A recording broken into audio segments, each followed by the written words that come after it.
Bab 23. Ujian dalam bisnis. Manusia sudah diciptakan lengkap dengan rezekinya masing-masing.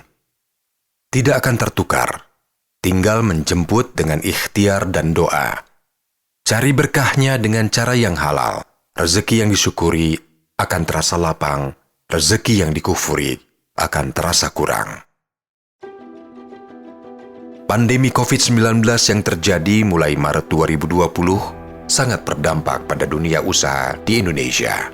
Kebijakan pembatasan aktivitas masyarakat yang diterapkan pemerintah membuat roda perekonomian melambat. Kementerian Ketenagakerjaan atau Kemenaker melalui surveinya tahun 2020 mengungkapkan terdapat 88 perusahaan terdampak pandemi. Pada umumnya, perusahaan tersebut dalam keadaan merugi karena pengurangan produksi sehingga penjualan menurun. Tak hanya perusahaan besar, sektor UMKM juga kena imbasnya.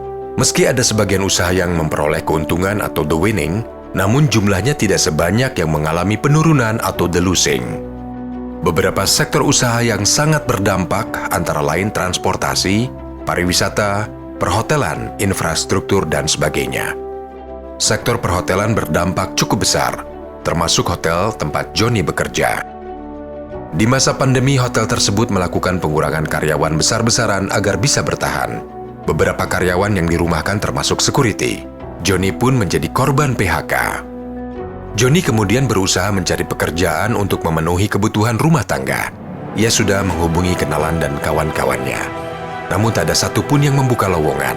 Jangankan membuka lowongan, yang ada malah melakukan pengurangan karyawan. Tiba-tiba Johnny ingat Aman.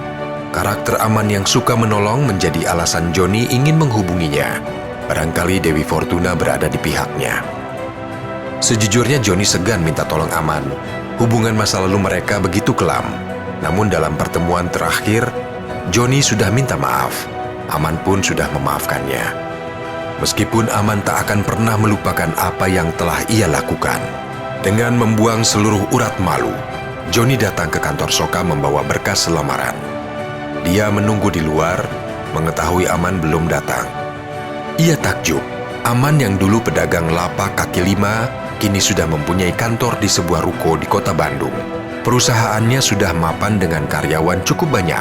Hampir sejam Johnny menunggu, sambil mengamati orang yang masuk ke kantor. Tiba-tiba Johnny melihat seseorang yang dikenalnya datang menuju kantor. Johnny menatapnya, berharap orang itu juga melihat dirinya. Tapi Denny hanya memandangnya sekilas kemudian masuk ke kantor. Johnny masih ingat, Denny adalah sahabat dekat Aman. Ternyata sampai sekarang mereka masih bekerja sama. Persahabatan dua teman STM yang sudah terjalin sejak 20 tahun lalu sampai sekarang masih erat. Tak lama kemudian mobil Mercy meluncur masuk, parkir di depan kantor Soka. Seorang pria memakai batik keluar menuju kantor. Ia menyetir mobil mewah itu sendiri. Johnny memperhatikan. Ia sudah berpesan pada security, kalau Aman sudah datang, dia siap dipanggil. Selang beberapa waktu, sang satpam mempersilakannya masuk. Johnny berjalan menunduk membawa mapnya. Tangannya agak gemetar. Aman menyambut di ruangannya. Johnny pun menceritakan kondisi hotel tempat bekerja. Hingga akhirnya dia dirumahkan. Ujungnya dia menyerahkan berkas lamaran ke Aman. Berharap ada lowongan untuknya. Aman pun melihat CV Johnny sekilas. Johnny hanya menunduk. Semua usaha memang sedang berat. Soka juga. Lamaran Johnny saya pelajari dulu ya. Saya harus diskusi dengan HRD, ujar Aman. Ya Pak Aman, saya minta tolong diberi kesempatan. Saya mau bekerja apa saja. Yang penting anak istri saya bisa makan. Pinta Johnny memelas. Setelah itu Johnny pamitan. Tak lama kemudian Aman memanggil Denny ke ruangannya. Ia memberikan CV itu ke Denny. Den, kamu masih ingat nggak orang ini? Tanya Aman. Denny mengamati foto itu. Rupanya ia bisa menerka dengan mudah.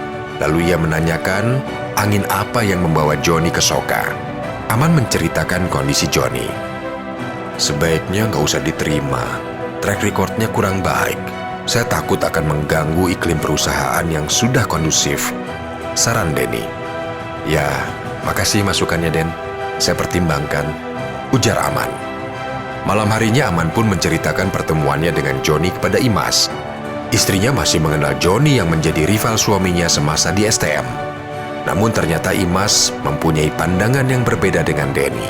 Pendekatan emosi terhadap nasib anak dan istri Johnny. Imas merasa kasihan pada keluarganya. Sudah 20 tahun tidak ketemu, Johnny yang dulu bisa saja berubah. Namun AA kan tidak berubah, masih punya empati kepada sesama, sahut Imas. Besoknya Aman menerima informasi dari supervisor di pabrik Tanjung Sari. Seorang security mengundurkan diri karena pulang kampung ke Tasik. Aman pun ingat Johnny. Akhirnya Johnny pun diterima bekerja sebagai satpam di gudang. PT Kuala Sejahtera, perusahaan kaos kaki yang didirikan Baim, mengalami kesulitan keuangan di masa pandemi COVID-19. Berbagai strategi telah dilakukan mulai dari efisiensi biaya operasional, perampingan karyawan hingga pengurangan produksi. Namun dampaknya tidak signifikan karena penjualan masih anjlok. Apalagi perusahaan yang didirikannya 5 tahun lalu masih mempunyai hutang bank, sehingga masih mencicil pinjaman dan bunga.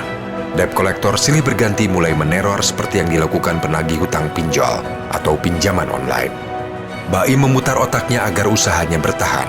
Kaos kaki koala yang dijual kalah bersaing dengan Soka.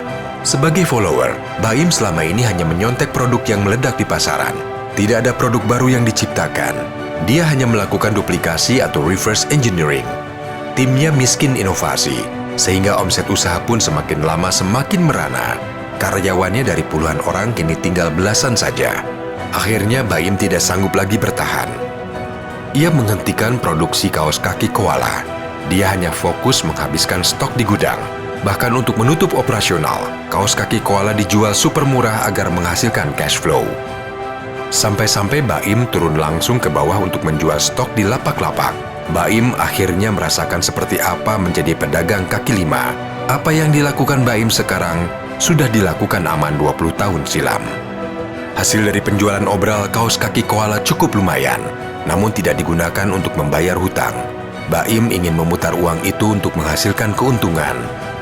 Setelah dipikir matang, Baim ingin menjual kaos kaki Soka. Pertimbangannya, dia masih memiliki tim meski jumlahnya sedikit. Mereka bisa diberdayakan untuk menjual secara online dan offline. Baim pun menelpon Aman.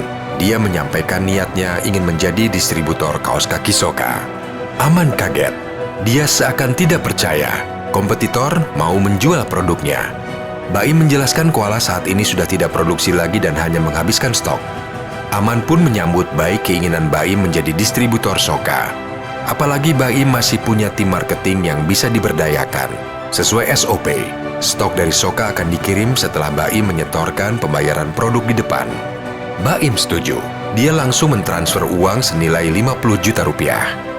Aman pun senang karena jaringan distributornya bertambah banyak dengan hadirnya Baim dan timnya.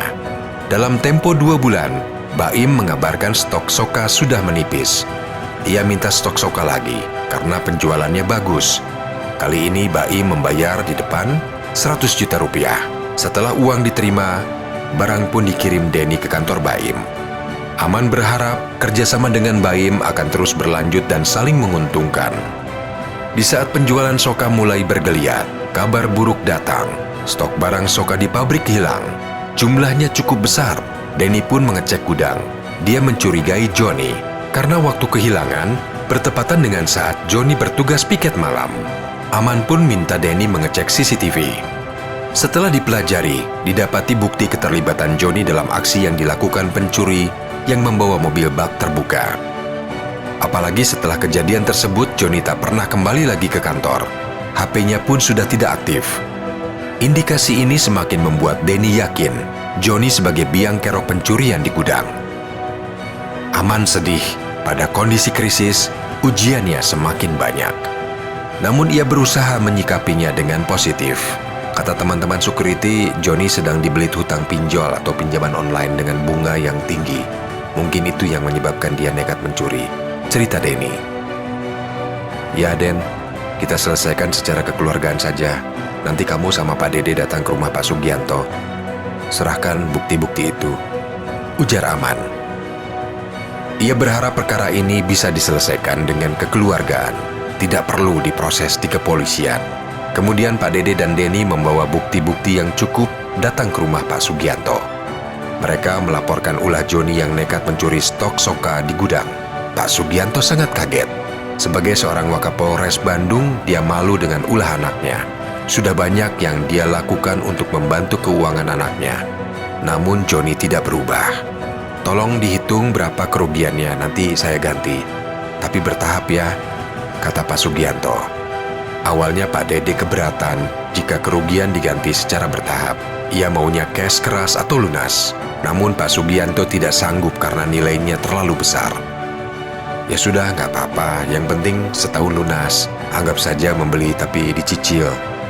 Jawab Aman di ujung telepon. Aman senang. Permasalahan tersebut diselesaikan secara kekeluargaan. Setelah peristiwa itu, Joni mengundurkan diri.